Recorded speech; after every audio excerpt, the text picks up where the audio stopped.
So, Kim Jong-un's purge of British people for committing wrongthink is still in full flow here in the UK. People are quite literally getting their doors kicked in by his stormtroopers. See what I did there?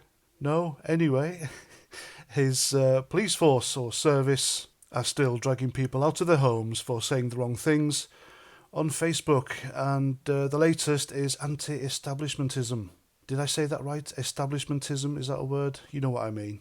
I never thought being anti-establishment was a crime, but it is now under the dictatorship of Comrade Starmer. He is quite literally strong-arming authorities to prosecute people for social media posts. And there's quite a few examples, but the latest is this fella, Sick of It, oh, that's his account name anyway, on X. Now, I follow this guy, as do countless thousands on there, so does that make us guilty of being anti-establishment as well? And should I expect a knock on the door? Who knows? Well, I've got my bags packed ready anyway.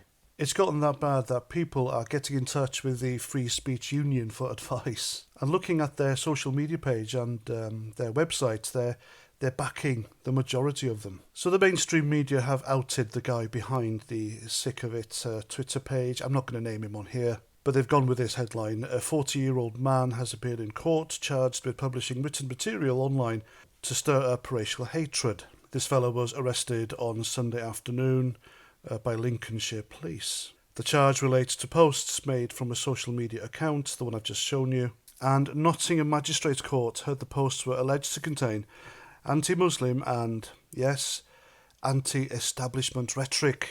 I'm telling you now, they need to build more prisons in this country if they're going to start charging people with anti-establishment rhetoric. This is, of course, criticism of Comrade Starmer's government and how he's going about things, of which, of course, he is guilty. Now, I know he didn't impose two-tier policing, it was happening under the Tories, but he's continuing with two-tier policing, but on steroids. It is literally 1984. People are criticising the government and the establishment, and they're getting locked up for it. Now, looking up anti-establishment rhetoric online, the closest I could find, and the most simple explanation I could find was, an anti-establishment view or belief is one which stands in opposition to the conventional social, political and economic principles of a society.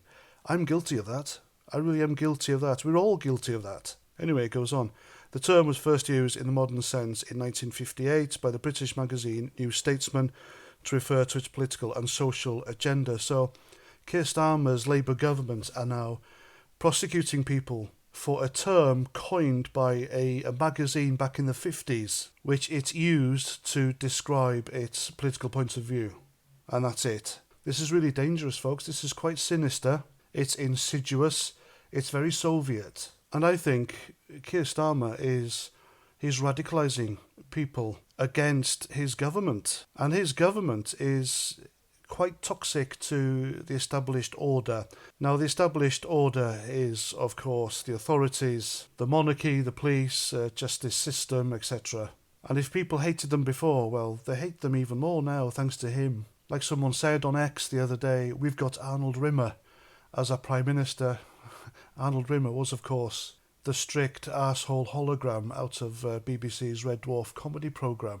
I mean, I still can't get my head around it. People getting arrested for criticising the government. It's, wow. What else can I say? I'll leave it to you guys in the comments. And there we go. I'm past 49. Thanks for watching. And until the next time, Roger Trout.